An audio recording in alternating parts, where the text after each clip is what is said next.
Good morning.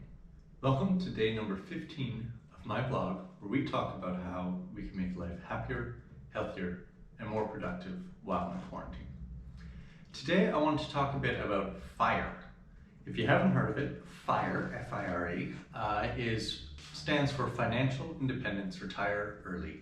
And it's this idea that there's a community, a movement, I guess, around it, where people don't want to work until they're 65.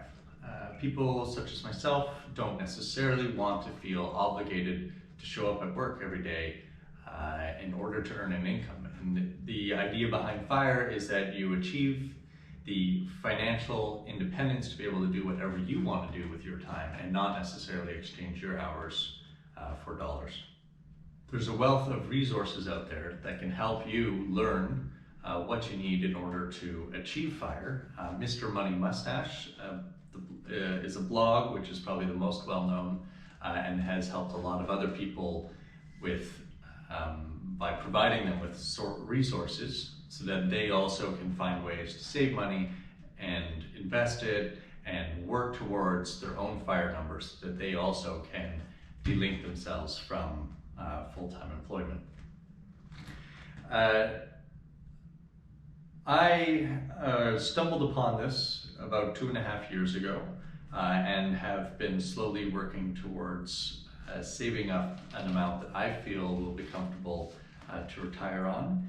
And I'm hoping after 7.5 years of work now that in another 5.5 years when I'm 42, that I'll also have achieved my FIRE number and should be able to then decide, do I want to stay in my job or do I want to leave it and pursue other interests?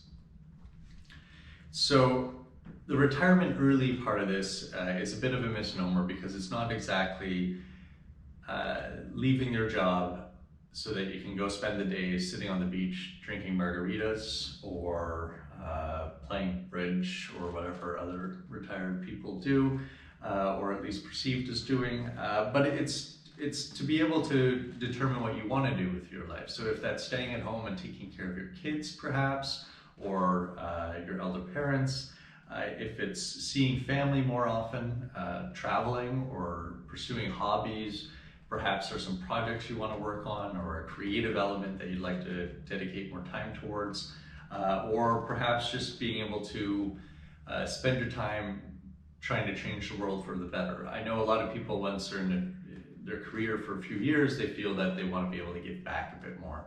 That's not always easy to do while getting paid, and so if you have the freedom to decide what to do with your time, you could perhaps use that for some type of volunteering effort.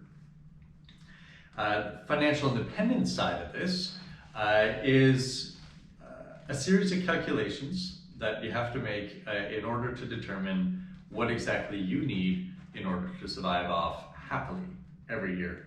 And so tomorrow I will go through a top 10 list of ideas, both to save money and where we can make those calculations.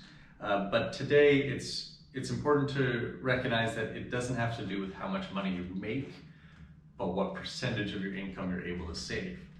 And this is because if you earn $50,000 a year but are able to save half of that, then you're going to do better at saving towards a retirement than somebody who earns $100,000 a year but can only save 20% of that.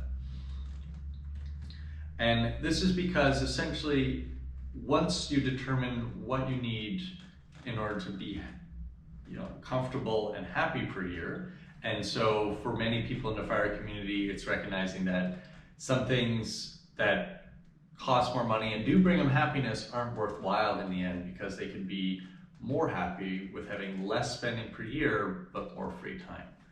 And so essentially you have to determine how much you could be living off of in a happy and healthy state and then multiply that by 25. Once you get this number, this is your FIRE number, this represents what you have to work towards to retire early and to have in your bank account and your investments. And that's because 4% of that amount per year equals that amount that you feel that you're comfortable living off of on an annual basis. And at 4% a year, you're comfortably in a threshold where with some half-intelligent investing over the medium and long run, you won't have to draw down on the principal amount. And so you'll be able to live off just 4% of your FIRE number on an annual basis, and your FIRE figure will never go down. So you'll always have the same amount in your in the bank, but really in your investments, so that you'll be able to live off that in perpetuity. Please join me tomorrow when we talk about top 10 ways that you can also join the FIRE movement. And do leave any comments if you've been doing this previously yourself, or if you're working towards it, or how dumb you think the idea is or not. I would love to hear them. And thank you for joining me today's episode, where we talk about how to be happier, healthier, and more productive while on quarantine.